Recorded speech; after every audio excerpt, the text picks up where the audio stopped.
Hi welcome to year round up.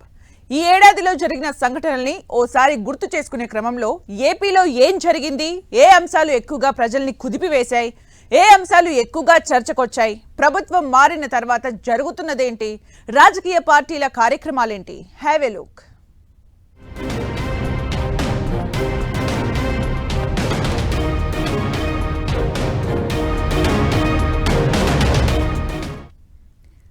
రెండు 2024 సంవత్సరం నిజంగానే ఓ గేమ్ చేంజర్. జరగదు అనుకున్న విషయాలను చాలా తేలికగా జరిగేలా చేసింది. పరాజయ పరంపరలో ఉన్నవారికి విజయపు రుచి అందించింది. అలానే ఓటమే దక్కదనుకున్న వారికి ఘోరమైన ఫలితాన్ని చవి చూపించింది. అసెంబ్లీ ఎన్నికల్లో చోటు చేసుకున్న ఈ సీన్, ఓటర్లు ఇచ్చిన ఈ తీర్పు ఆంధ్రాలో ప్రభుత్వాన్ని మార్చేసింది. కూటమి ప్రభుత్వం ఈ ఏడాదిలో ఏం చేసిందో ఓసారి చూద్దాం. చడి చప్పుడు లేని అమరావతికి తిరిగి ఊపిరి పోసుకుంది 2024లోనే.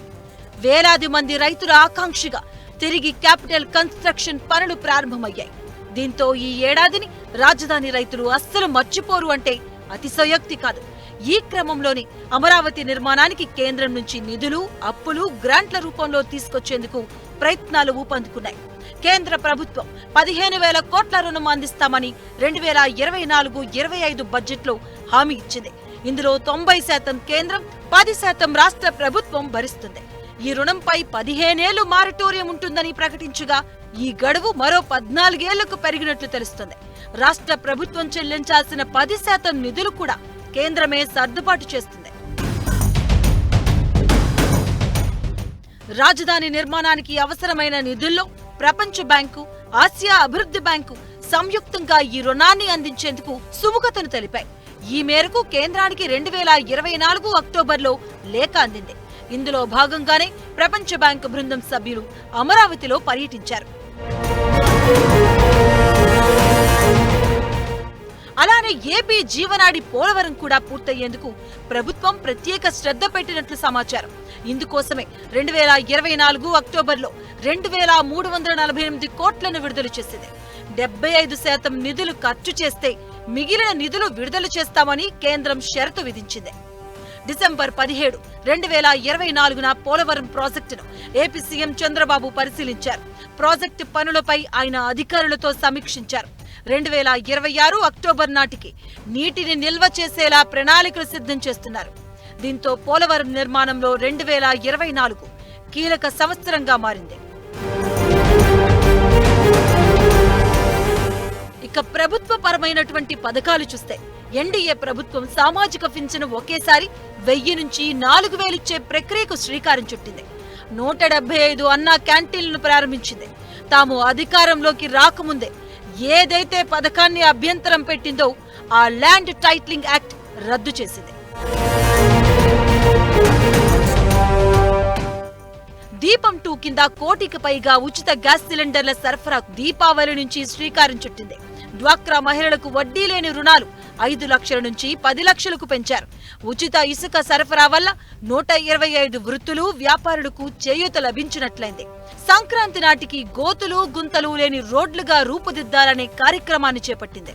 2024లోనే తొలిసారిగా గంజాయి, డ్రగ్స్ పై ఉక్కుపాదం మోపేందుకు 5 మంత్రులతో కమిటీని ఏర్పాటు చేయడంతో పాటు నియంత్రణకు ఈగల్ టీం ఏర్పాటు చేసింది కూటమి ప్రభుత్వం. ఉచితంగా ఇసుక అందుబాటులోకి తీసుకురావడం కూడా 2024లోనే టీడీపీ ప్రభుత్వం చేపట్టింది. మహిళలకు ఉచిత గ్యాస్ సిలిండర్ పంపిణీ కూడా ఈ ఏడాది నుంచి అమలవుతుంది. ఒకేసారి రికార్డు స్థాయిలో గ్రామ సభలను ప్రభుత్వ పరంగా నిర్వహించి సమస్యల పరిష్కారానికి వివిధ తీర్మానాలను ఆమోదించారు. అలానే రైతులకు 24 గంటల్లోనే ధాన్యం డబ్బు రైతుల అకౌంట్లో వేసే కార్యక్రమాన్ని చేపట్టింది. ఇంటర్ కాలేజీ విద్యార్థులకు కూడా ఉచిత పుస్తకాలు, బ్యాగులు గత ప్రభుత్వం రద్దు చేయడంతో ఆ కార్యక్రమాన్ని పునరుద్ధరించింది. పెట్టుబడులను ఆకర్షించేందుకు ఏపీ సర్కార్ 2024లో చేసిన కృషికి 4.60 లక్షల ఇన్వెస్ట్మెంట్ వచ్చాయని ప్రకటించింది. అయితే టీడీపీ ప్రకటించిన సూపర్ 6లోని free bus for ladies scheme, mega డిఎస్సీలపై కొత్త సంవత్సరంలో వాటిపై ఓ క్లారిటీ వస్తుందని అంచనా. ఎన్డీఏ కూటమి ప్రభుత్వంగా టీడీపీ ప్రోగ్రామ్స్ అలా ఉంటే ఓ పార్టీగా తెలుగుదేశం ఎలా పర్ఫామ్ చేసింది, ఏ వ్యూహంతో ముందుకు వెళ్తుంది, స్టోరీ చూద్దాం. తెలుగుదేశం పార్టీకి 2024వ సంవత్సరం రియల్ గేమ్ చేంజర్ గా మారింది. అసలు క్రితం ఏడాది జరిగిన చంద్రబాబు అరెస్టుతో పార్టీ ఢీలా పడగా ఈ ఏడాది మాత్రం కొత్త ఉత్సాహాన్ని నింపింది. ఓ ఫినిక్స్ పక్షిలా చంద్రబాబు పునరాగమనం అంటూ పార్టీలోనూ ఓ రేంజ్ జోష్ నింపేసింది. అదే ఊపుతో ఎన్నికల ప్రచారంలో చంద్రబాబు పాల్గొనగా లోకేష్ ఇతర నాయకులు అనుసరించారు.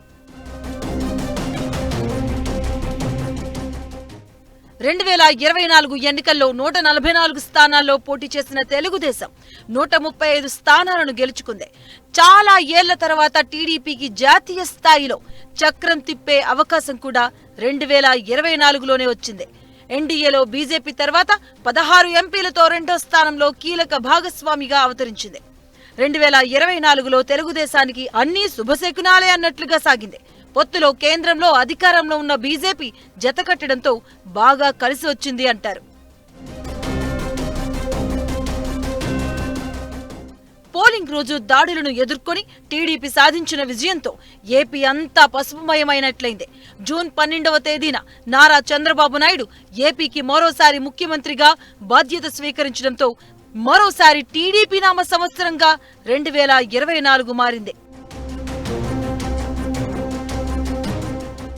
మొత్తంగా టీడీపీకి ఇది బెస్ట్ ఇయర్ అని చెప్పాలి. పార్టీ పుట్టిన తర్వాత ఇంతటి ఘన విజయం సాధించడం ఇదే ఫస్ట్ టైం.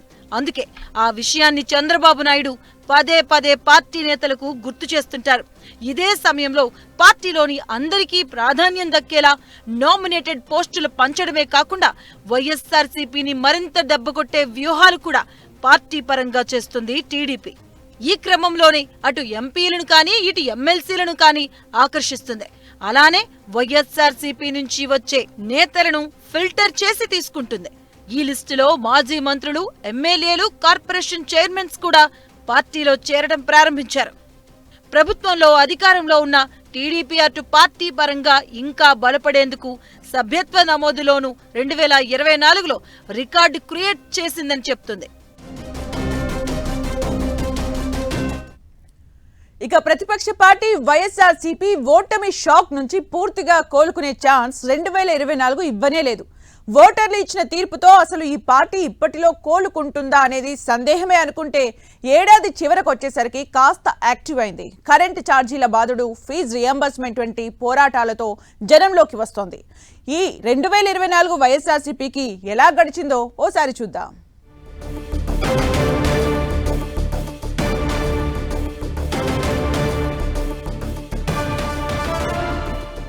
ఇంకో 30 ఏళ్లు నేనే సీఎం, వై నాట్ 175 అంటూ ఎన్నికలకు వెళ్లిన వైఎస్ఆర్సీపీకి, ప్రత్యేకించి ఆ పార్టీ అధ్యక్షుడు వైఎస్ జగన్ కి 2024 పెద్ద షాక్ ఇచ్చింది.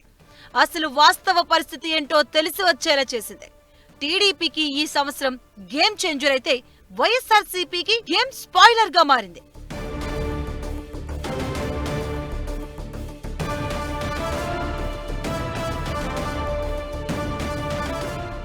ఎన్నికల ఏడాది మొదటి నుంచే పార్టీలో లుకలుకలు పెరిగి మరింత పెద్దవయ్యాయి. అయితే కేవలం తన స్కీమ్లే పార్టీని గెలిపిస్తాయనే మొండి పట్టుదల ఓటమి పాలు చేయగా ఇప్పుడు జిల్లాల పర్యటన అంటూ జగన్ తిరిగి జనంలోకి వచ్చే వ్యూహంలోకి వచ్చేశారు. 2024లో జరిగిన ఎన్నికల్లో వైసీపీకి ప్రజలు ఇచ్చిన షాక్ మామూలుగా లేదు. పార్టీ చరిత్రలోనే లేనంత ఘోరంగా ఓటమి పాలు కావడంతో పార్టీ ఒక్కసారిగా కుదేలైపోయింది. 39% ఓట్లు వచ్చినటువంటి 175 స్థానాలకు కేవలం 11 సీట్లు మాత్రమే రావడంతో పార్టీ ఢీలా పడిపోయింది.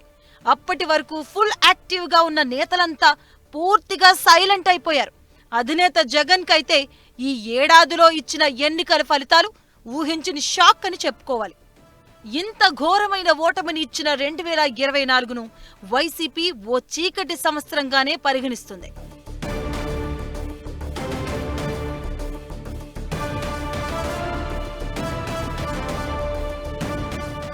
పార్టీ ఓటమి తర్వాత సాధారణంగానే నేతలు బయటికి వెళ్లిపోతూ ఉంటారు.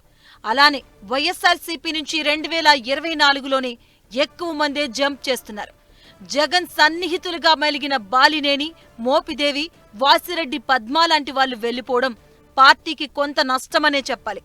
ఇంకా మిగిలిన నేతలు అధికారంలో ఉండగా ఫైర్ బ్రాండ్ అనుకున్న నేతలు పూర్తిగా సైలెంట్ అయిపోయారు. అయితే ఏడాది చివరిలో మెల్లమెల్లగా నేతలు బయటికి రావడం మొదలుపెట్టారు.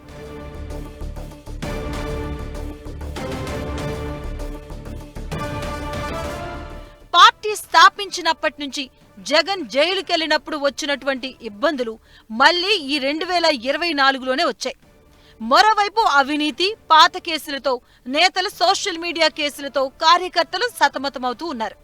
పార్టీలో జగన్ మినహా నేతలతో పాటు కార్యకర్తలు అందరినీ ఏదో ఒక కేసు వేధిస్తూనే ఉంది.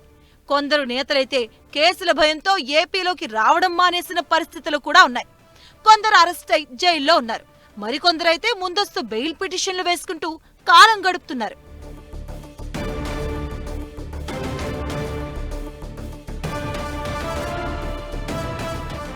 దీంతో 2024లో చవిచూసిన ఒక్క ఓటమి వైఎస్ఆర్సీపీని ఈ ఏడాదిలో ఓ మూలకి నెట్టేసిందనే చెప్పాలి.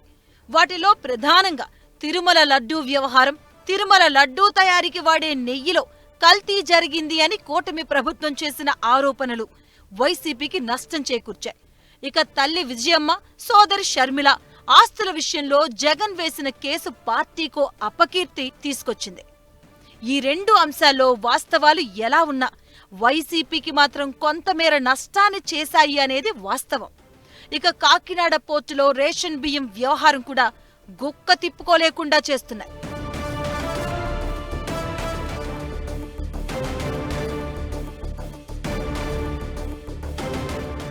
అయితే అసెంబ్లీలో ఎమ్మెల్యేగా ప్రమాణ స్వీకారం చేసిన తర్వాత తిరిగి సెషన్స్ కి హాజరు కాకపోవడంపై విమర్శలు రావడం మరో హైలైట్. ఈ వ్యవహారంలో ఇప్పటికీ ప్రజల్లో చర్చ జరుగుతూనే ఉంది. ఇలాంటి బోలెడన్ని వరుస దెబ్బలతో వైఎస్ఆర్సీపీకి ఏడాది చివర్లో మాత్రం ప్రజా సమస్యలపై పోరుబాటుకు సిద్ధమైంది. చీకటి మిగిల్చిన ఈ ఏడాదిలోనే వెలుగుల కోసం పోరాటం మొదలుపెట్టింది. కూటమి ప్రభుత్వం 6 నెలల కాలంలో ప్రజల్ని ఇబ్బంది పెడుతుంది అంటూ 3 అంశాలపై పోరుబాటుకు వైసీపీ పిలుపునిచ్చింది. కరెంటు ఛార్జీల భారం, ధాన్యం గిట్టుబాటు ధరలకి కొనుగోలు, విద్యార్థుల ఫీజు రీయింబర్స్మెంట్ వంటి చెల్లింపు వంటి అంశాలపై విడతల వారీగా నిరసన కార్యక్రమాలు చేపట్టింది వైసీపీ. వీటి తర్వాత కొత్త ఏడాది నుంచి అధినేత జగన్ సైతం ప్రజల్లోకి రానున్నారు. సంక్రాంతి తర్వాత వారికి 3 రోజులు క్షేత్రస్థాయి పర్యటనలకు నిర్ణయించారు జగన్. పార్లమెంటు వారీగా పర్యటనలు చేస్తూ కార్యకర్తలను నేరుగా కలుసుకోబోతున్నారు.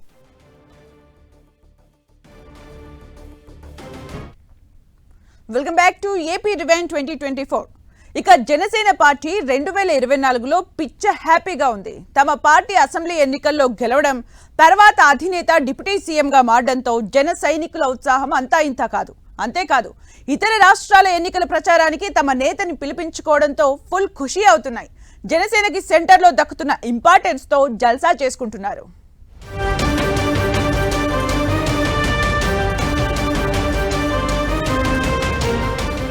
వరుస పరాజయాల తరువాత వచ్చే విజయం ఎంత మధురంగా ఉంటుందో 2024 జనసేనకి చవి చూపించింది.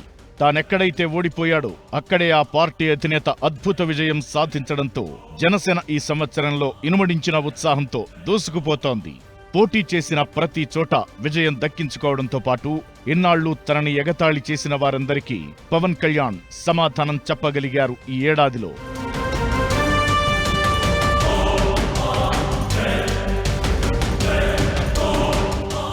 ఎక్కడ నెగ్గాలో మాత్రమే కాదు, తగ్గి నెగ్గడమంటే ఏంటో పవన్ కళ్యాణ్ తన పార్టీ క్యాడర్తో పాటు ఇతరులకు కూడా 2024లో చాటి చెప్పగలిగారు.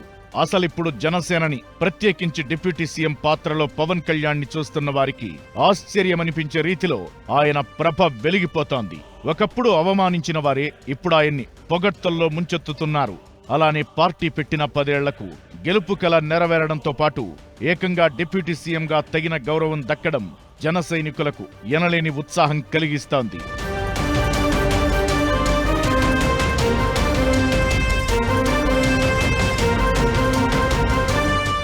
2024 ఆది నుండే జనసేనకు పాజిటివ్ వేవ్ స్టార్ట్ అయింది. బీజేపీ, టీడీపీ, జనసేన కూటమి ఏర్పడటంతో మొదలైన ఆ వేవ్ ఇంకా కొనసాగుతూనే ఉంది. తాజాగా సోదరుడు నాగబాబు కూడా మంత్రి పదవిని దక్కించుకుంటారని ప్రచారం సాగింది. అదే జరిగితే అన్నదమ్ములు ఒకే క్యాబినెట్లో ఉన్న అరుదైన రికార్డ్ కూడా జనసేనాధిపతికి దక్కనుంది. జనసేన తరపున మంత్రివర్గంలో నాదెండ్ల మనోహర్ పౌర సరఫరాల మంత్రిగా బాగానే లైమ్లైట్ కి వచ్చారు. ముఖ్యంగా కాకినాడ పోర్టు దగ్గర రేషన్ బియ్యం దందాని బ్రేక్ చేయడంలో జనసేన ప్రముఖ పాత్ర పోషించింది. దానికి ముందు తిరుమల లడ్డూ నెయ్యి కల్తీ వ్యవహారంపై ఆయన తీసుకున్న స్టాండ్ కొంతమంది విమర్శలకు తావిచ్చింది. తనని తాను సనాతన ఫాలోయర్గా వర్ణించుకోవడంపై కూడా విమర్శలొచ్చాయి. ఇదే క్రమంలో తమిళనాడు డిప్యూటీ సీఎం ఉదయనిధి స్టాలిన్ కి కౌంటర్ ఇచ్చినట్టుగా కలరింగ్ వచ్చింది. అదే సమయంలో మహారాష్ట్ర ఎన్నికల ప్రచారంలోనూ బీజేపీ స్టార్ క్యాంపెయినర్ గా పవన్ కళ్యాణ్ ని పంపారు. ఇక్కడ కూడా అద్భుతమైన ఫలితాలు రావడంతో ఇక రాబోయే రోజుల్లో Pawan Kalyan national level campaigner గా లీడర్ గా మారతారనే అంచనాలు ప్రచారం సాగుతోంది. ఇందులో వాస్తవమెంత అనే అంశాన్ని పక్కన పెడితే హిందీ మీడియా కూడా ఫోకస్ పెట్టే స్థాయికి పునాది వేసింది ఈ 2024 సంవత్సరంగానే చూడాలి.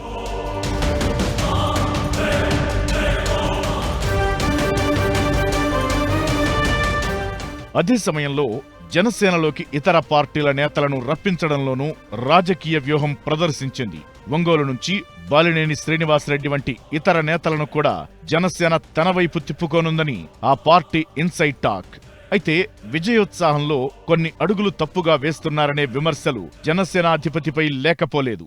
ఈ 2024లోనే సీజ్ ది షిప్ ఎపిసోడ్ అందుకు ఉదాహరణ. ఓవరాల్ గా చూస్తే జనసేనకి 2024 ఓ అద్భుతమైన సంవత్సరంగా చూడాలి.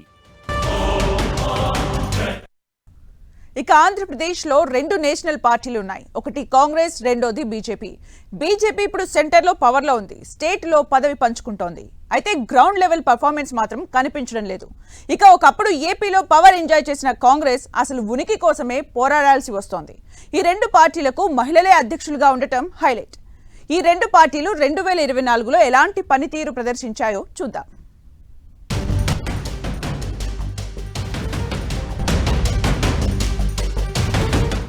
2024 సంవత్సరంలో బీజేపీ కేంద్రంలో ఘన విజయం సాధించడం, ఏపీలో కూటమి పార్టీగా గెలుపు దక్కించుకోవడం మినహా రాష్ట్రంలో పెద్దగా పర్ఫామ్ చేసింది లేదు. మంత్రివర్గంలో చోటు దక్కించుకున్న సత్యకుమార్ ప్రతిపక్ష వైఎస్ఆర్సీపీపై ధాటిగా విరుచుకుపడుతున్నారు. అలానే ఈ మధ్య కాలంలోనే బీజేపీలోకి ఇతర పార్టీల నేతల వలసలు కూడా సాగడం ప్రారంభమైంది. ఏపీ చీఫ్ గా దగ్గుబాటి పురంధేశ్వరికి సాఫ్ట్ ఇమేజ్ ఉండటం, అలానే ఆమె వ్యవహార శైలి కూడా హుందాగా ఉంటూ వస్తోంది. ఈ నేపథ్యంలోనే టీడీపీ, జనసేన అంత దూకుడుగా ప్రతిపక్షంపై విమర్శలు చేయడంలో వెనకబడ్డారంటారు.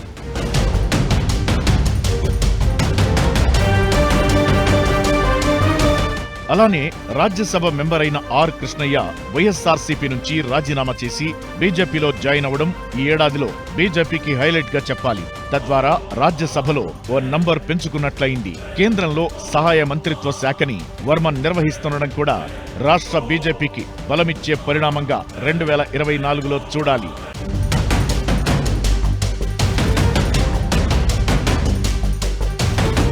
2024లో బీజేపీ సభ్యత్వ నమోదు 25 లక్షలకు చేరడం ఒక్కటే ఫోకస్ అయిన పాయింట్ కాగా, రాబోయే రోజుల్లో ఇలాంటి పర్ఫార్మెన్స్ ఇస్తుందో లేదో చూడాలి. ఆ పార్టీకి చెందిన విష్ణుకుమార్ రాజు కూడా ఈ మధ్య అసెంబ్లీలో వైఎస్ఆర్సీపీపై మాటల దాడికి దిగుతున్నారు.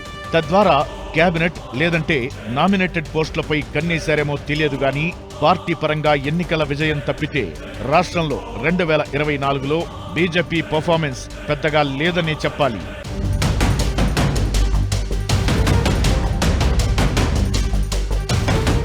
మరో నేషనల్ పార్టీ కాంగ్రెస్ పరిస్థితి మరీ ఘోరం. వైఎస్ ఫ్యామిలీ ఇమేజ్ తో షర్మిల పీసీసీ ప్రెసిడెంట్ గా మారగా ఎన్నికల్లో పరాజయమే దక్కింది. ఈ 2024 ఎన్నికల్లో షర్మిల సారథ్యంలో కాంగ్రెస్ కనీసం 1-2 స్థానాలైనా దక్కించుకుంటుందనే అంచనాలు ఉండగా ఆమె పోటీ చేసిన సీటు ఓడిపోయారు. జనవరి 16వ తేదీన ఏపీ కాంగ్రెస్ అధ్యక్షురాలుగా పదవి చేపట్టగా 2024 పార్టీకి కలిసి వస్తుందని 10 ఏళ్ల తరువాత చట్టసభల్లో అడుగు పెట్టడం ఖాయమని భావించారు. కానీ ఎన్నికల్లో సీన్ రివర్స్ అయింది. దీంతో ఎంతో జోష్గా ప్రారంభమైన ఈ ఏడాది పార్టీ మళ్లీ చతికిలబడింది. అడపాదడపా అటు కేంద్రం, ఇటు రాష్ట్ర ప్రభుత్వాలకు వ్యతిరేకంగా విమర్శలు, నిరసన కార్యక్రమాలు చేస్తున్నారు తప్ప వాటిని జనం సీరియస్ గా తీసుకున్నట్లయితే కనిపించడం లేదు.